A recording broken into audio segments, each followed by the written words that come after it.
Tres últimas preguntas. Usted ha hablado del concepto de paladar mental. Sí. ¿Qué es? Bueno, yo no lo he hablado, eso es de Ferran Adrià. Sí.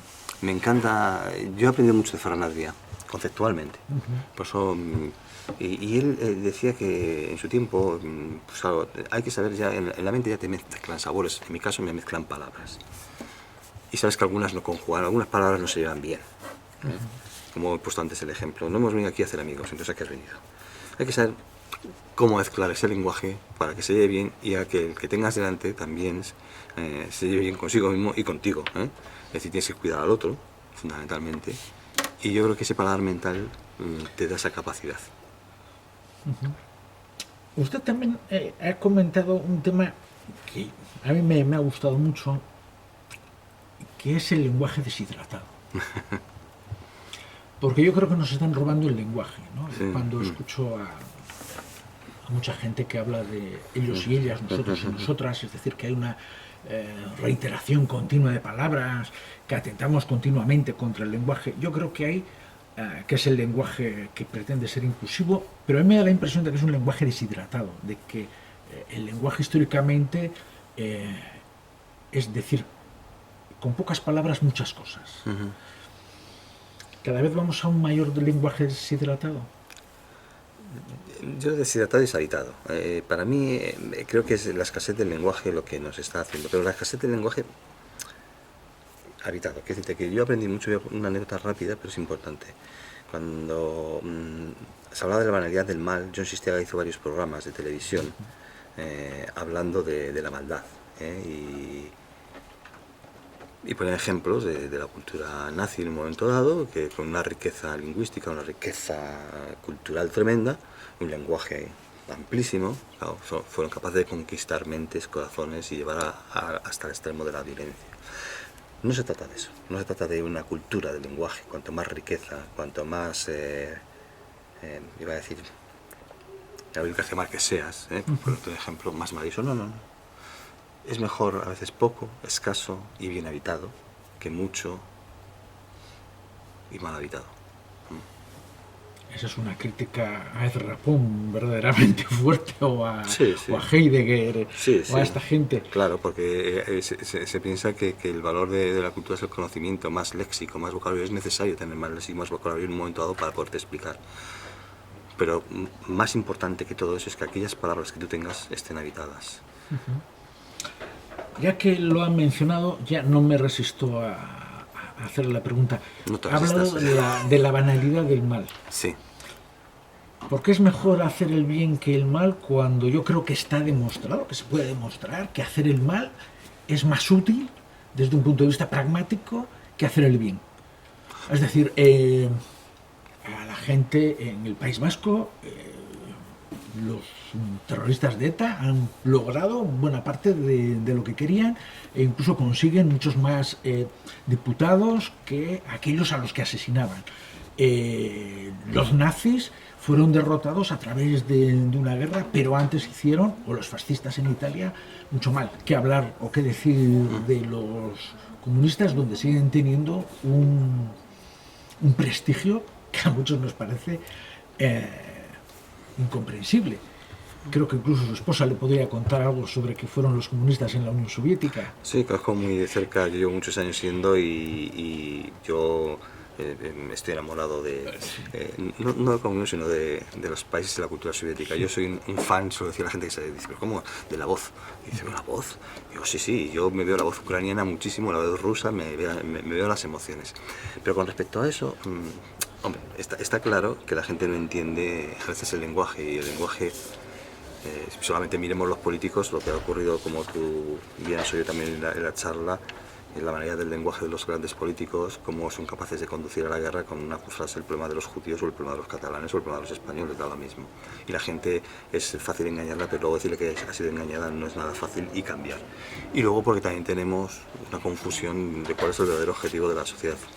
Antes en la sala, y un breve, y creo que es importante, inciso, dije que a mí me cambió la mirada y tuve que cambiar el último libro, el del lenguaje de la felicidad, por una experiencia que mi mujer me dijo, oye, todavía no has leído a Svetlana Alexievich, que es premio Nobel de Literatura, con 5 libros, bielorrusa, compañera, compatriota de mi mujer, compatriota en el sentido Y hay una anécdota que yo leí, que aconsejo a todos los lectores que lean, que La guerra no tiene rostro de mujer, que es maravillosa.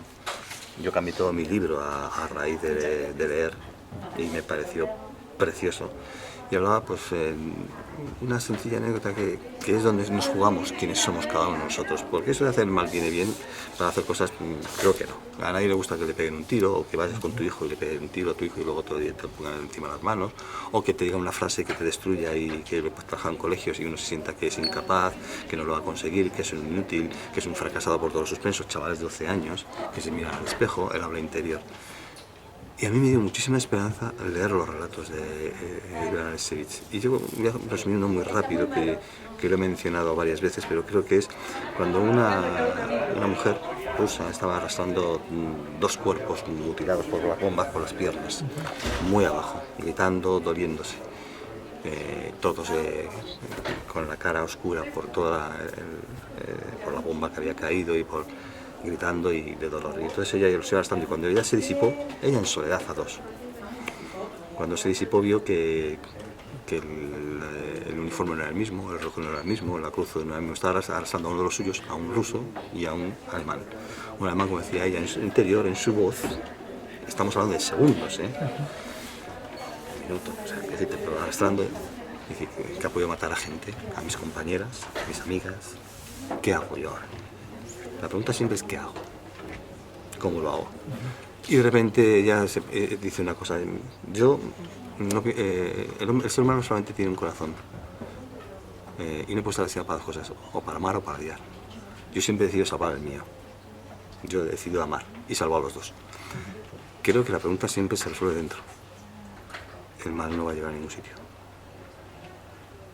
Pero tenemos que aprender. Tenemos un solo corazón.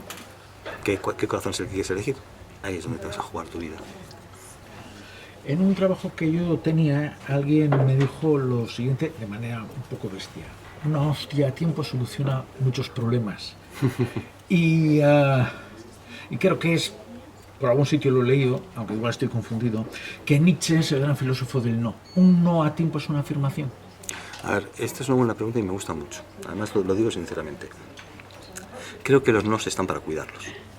Y estamos en una cultura del no, que hay cosas que son evidentes, por lo tanto a veces ante una evidencia es mejor saber.